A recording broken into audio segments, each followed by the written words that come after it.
Baik, perkenalkan nama saya Beatrix Jajuita. Nomor induk mahasiswa 1803030079. Saya mahasiswa jurusan Sosiologi kelas B semester 5. Di sini saya akan menjelaskan tentang gerakan koperasi oleh Richard C. William. Yang perlu saya jelaskan, yang pertama tentang sejarah dan teori dari gerakan koperasi. Selama lebih dari 2 abad, pendekatan kooperatif terhadap kapitalisme demokrasi telah menarik orang-orang yang berpikiran demokrasi di seluruh dunia.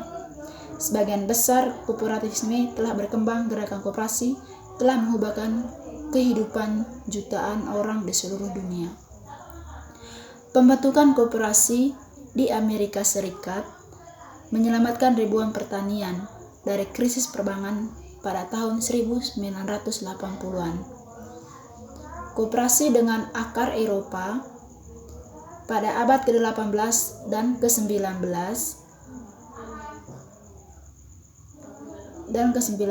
menyebar ke seluruh dunia. Koperasi berbeda jenis dengan bisnis lainnya, perusahaan lain dalam beberapa hal. Yang pertama, mereka membutuhkan partisipasi setiap anggota di bawah prinsip. Pertama, satu bagian, yang kedua, satu anggota, dan ketiga, satu suara.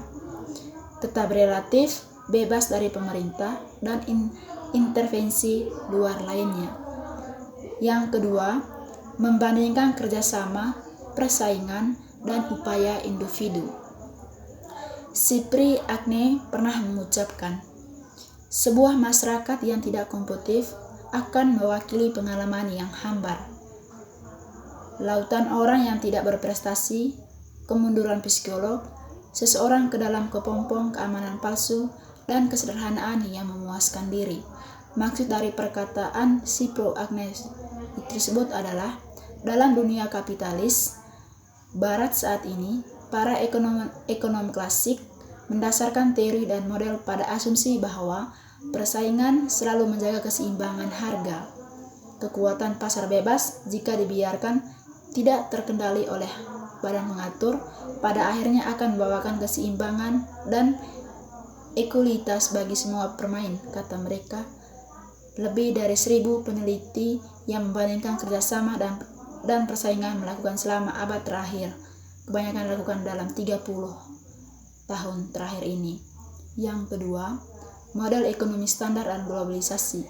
Yang ketiga, 3 asumsi dasar tentang model ekonomi standar dan globalisasi. Yang pertama, informasi tersedia secara bebas,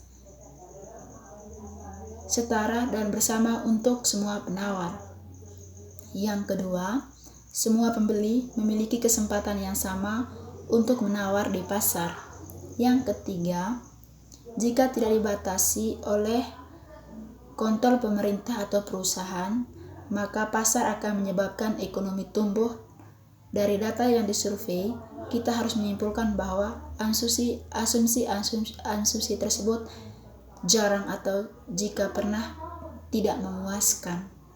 Yang keempat, studi kasus koperasi. Studi kasus koperasi di Asia Tenggara dan Oceania tetap bertahan dan bahkan berkembang.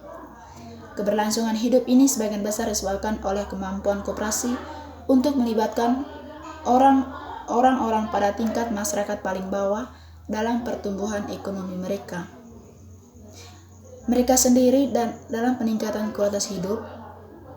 Jutaan orang-orang telah diangkat di atas garis kemiskinan oleh keuangan mikro, produksi koperasi, dan distribusi sumber daya dan barang-barang yang lebih merata.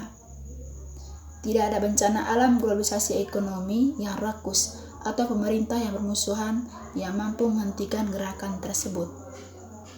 Yang kelima, gerakan koperasi di India. Ada 3 contoh gerakan operasi di India memiliki sejumlah faktor yang sama. Yang pertama, kelompok desa kecil belajar mengarahkan pembangunan mereka sendiri. Yang kedua, kelompok koperasi menggunakan prinsip-prinsip keuangan mikro untuk memanfaatkan atau memperluaskan usaha mereka. Yang ketiga, semua jenis koperasi sedang menemukan cara untuk mengaplikasikan diri mereka sendiri dan melihat diri mereka menyebar ke wilayah India yang lebih luas lagi. Yang keenam, McGraw-Hill pengalaman kerjasama. Di bawah pemerintahan Generalissimo Franco yang penuh kekerasan dan penindasan, terutama di Basque Country, gagasan kerjasama dan perusahaan milik pekerja terus berkembang. Kerjasama terus tumbuh di Catalunya dan negara Basque bahkan di tengah konflik pahit antara pendukung kemerdekaan dan pemerintah Spanyol. Sekolah Teknologi Koperasi Madogran didirikan di bawah pemimpinan yang berdeteksi dari Pater Arismendi dan sekelompok kecil insinyur pada awal tahun 1940-an, dan Koperasi Madogran bersiap untuk berproduksi dengan pembentukan Koperasi Produksi Baja Fago pada tahun 1956. Pembentukan Caga Laboral Populer atau Working People's Bank memastikan solvabilitas finansial, fungsi efektif dari organisasi yang dibangun dengan pihak memberikan saksi yang terkuat untuk suksesan luar biasa dari Koperasi Mangrove-Basque pengalaman kerjasama. Yang berikut, koperasi di Amerika Latin. Kesenjangan antara si kaya dan si miskin lebih besar di Amerika Latin dibandingkan dimanapun di dunia. Praktik ekonomi dan pembuatan kebijakan saat ini adalah mengukur kesehatan ekonomi negara-negara di dunia dengan produk domestik bruto atau PDB atau 136 gerakan koperasi. Lebih buruk lagi, menilai kesejahteraan rakyat biasa dengan PDB per kapita atau rata-rata. Praktik ini sebenarnya menutupi kesadaran apapun tentang distribusi kekayaan yang tidak merata. Keberadaan hanya beberapa orang yang sangat kaya dapat mengubah angka-angka ini secara drastis ke arah atas, dan ada lebih dari sekedar beberapa orang yang sangat kaya di elit kekuasaan Meksiko.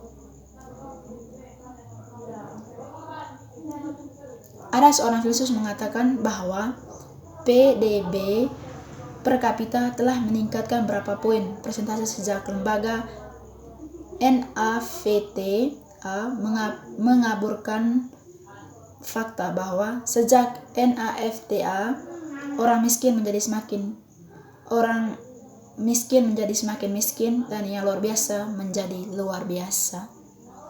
Yang kedelapan, upaya kerjasama Puerto Rico.